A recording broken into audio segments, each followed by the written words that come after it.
Alors, frères et sœurs bien-aimés, je vous salue dans le nom de notre Seigneur Jésus-Christ. Je voudrais, au travers de cette vidéo, simplement vous encourager encore une fois et puis partager mon peu de connaissances par rapport à ce que le Seigneur met dans mon cœur. C'est sûr que beaucoup me disent ces derniers temps, j'ai été très loin et tout. Oui, parce que je me suis consacré quelque part à l'intercession, aussi à me refaire moi-même, parce qu'on est tous en cheminement, je ne suis pas parfait, alors je cherche moi aussi mon chemin dans la prière, dans le désir de servir Dieu. Alors, c'est sûr que je me suis fait un peu distant, mais quelque part, je suis en train de préparer aussi mon éloignement de vie dans l'esprit. Pas que je vais lâcher vie dans l'esprit, mais si vous avez constaté, il y a mon jeune frère, l'abbé Stéphane, mon jeune frère dans le sacerdoce, l'abbé Stéphane Yapi, qui est présent et qui a fait quelques interventions sur ma page et puis sur Vie dans l'Esprit.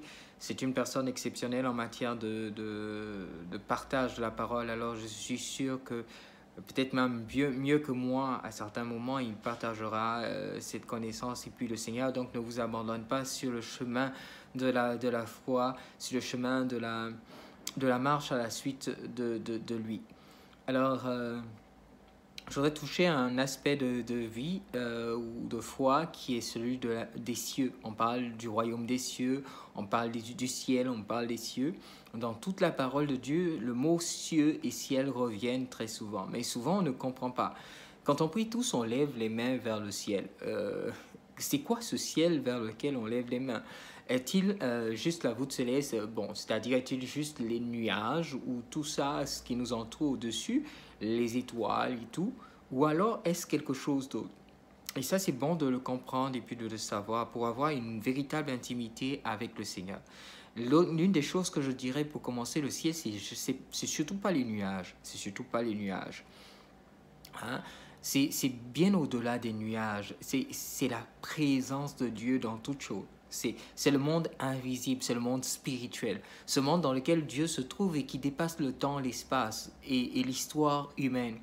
C'est quelque part l'éternité, cette présence de Dieu dans une dimension de vie, non pas un lieu, mais une dimension de vie qui n'est ni charnelle ni matérielle, mais qui est purement esprit, qui est purement spirituel.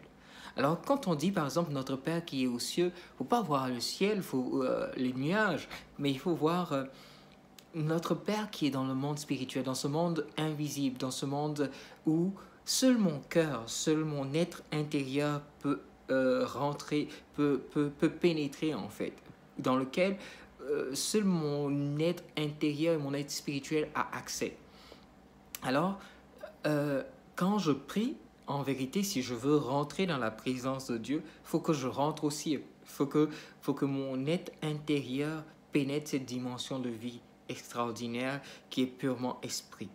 Donc, ce n'est plus ma mentalité, ma pensée, mon intelligence qui rentre en contact, mais c'est surtout cette partie où je peux ressentir la peur, où je peux ressentir l'amour, où je peux ressentir la joie, cette partie où je ressens des choses plus profondes, émotionnellement, profondément émotionnelles. Cette partie-là, c'est cette partie qui rentre en présence de Dieu dans le ciel, dans le monde invisible, dans le monde immatériel, dans le monde spirituel.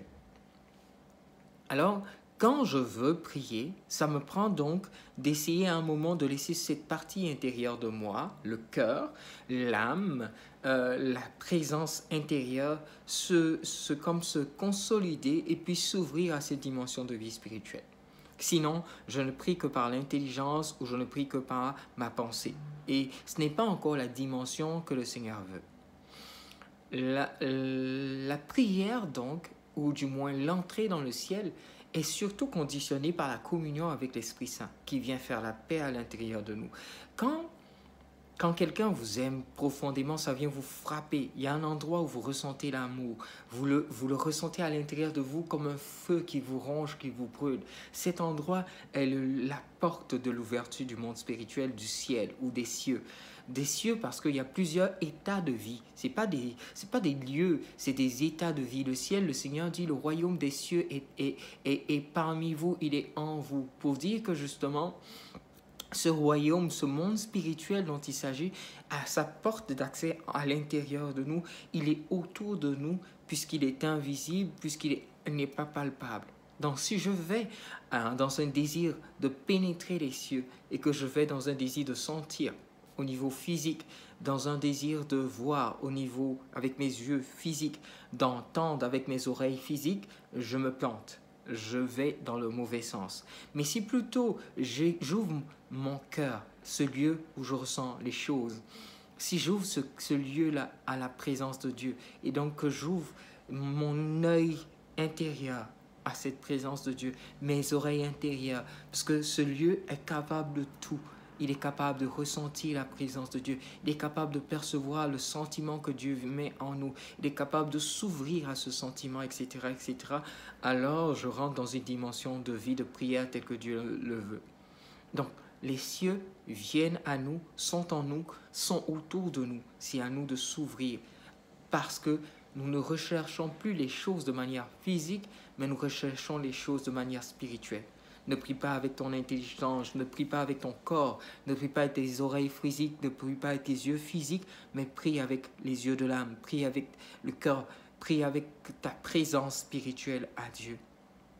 Comme je dis, l'exemple le plus typique qui nous permet de savoir c'est quoi les cieux ou la dimension de vie spirituelle, c'est ce que nous ressentons à travers l'amour, c'est ce que nous ressentons quand nous sommes blessés, c'est ce lieu où nous ressentons les émotions les plus profondes et qui concernent notre être. Alors j'espère vous avoir aidé un peu, imprégné de cette dimension de vie spirituelle qui est fondamentale. Sans elle, notre âme, notre communion à Dieu n'est pas faisable, n'est pas possible. Alors, tout le mal que je vous souhaite, c'est d'entrer dans cette présence-là, de laisser Dieu vous imprégner de lui-même, de laisser Dieu vous façonner de l'intérieur de lui-même, par son esprit à l'intérieur de vous-même, pardon, et surtout de vous conduire à la vérité de cette présence spirituelle. Le royaume des cieux est en toi, il est autour de toi, tu es le royaume des cieux. Que le Seigneur te bénisse, qu'il te fortifie. Merci aux uns et aux autres pour vos prières. Je chemine comme vous. Je suis en quête de vérité, de choses plus spirituelles, de choses plus profondes.